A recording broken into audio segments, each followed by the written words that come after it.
Hi everyone, this is Savvy and I'm a part-time content creator na wala pang sahod at hindi naman sikat sa social media. So for today's video is something different tayo kasi hindi ko pa ito nagagawa before at saka kung napanood nyo yung aking audition video about sa PBB, it's right here. And also it's a PBB season na naman. So, ito yung mga laman ng aking mga social media accounts and every time na nag-open ako, ito talaga yung parang nagtitrending ngayon.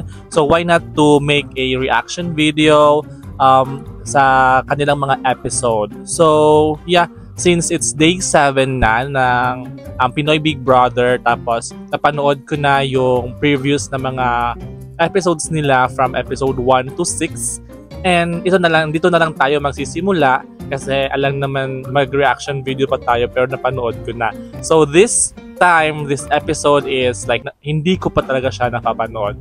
So let's start. Simulan na natin. Ang nakaraan sa Pinoy Big Brother Gen 11. Sa muling pagbubukas ng bahay ni Kuya, may isang matinding hamon agad itong ipinataw. 11 official housemates lang ang aking hinahanap. At sa nagdaang mga araw, 7 na ang napili upang maging official housemates.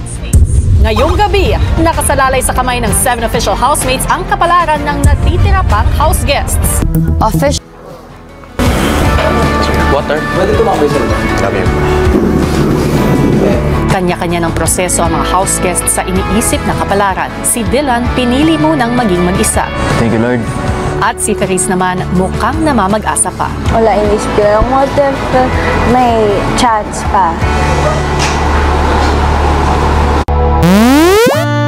Na dito ko mapuprove yung sarili ko. Yun sa pakikisama po. Kung paano ka, kuya, makipag-interact sa kanila, yung attitude mo towards them. Kung sino din yung nakikitaan nila na deserving. Sa tingin mo ba ay may kakulangan ka sa pakikisama ngayon? Yes po, kuya. Kasi may mga times po na... Naman mo, Kanata. I feel sad. Disappointed po para sa sarili ko. Bakit ka nga ba nandito? Nandito ako para matuto, makisama sa iba't ibang tao. Higit sa lahat, nandito ako para ipakita kung sino ako. And, Sa labas ba ng aking bahay, ganito ka rin dinatrato sa inyong pamilya?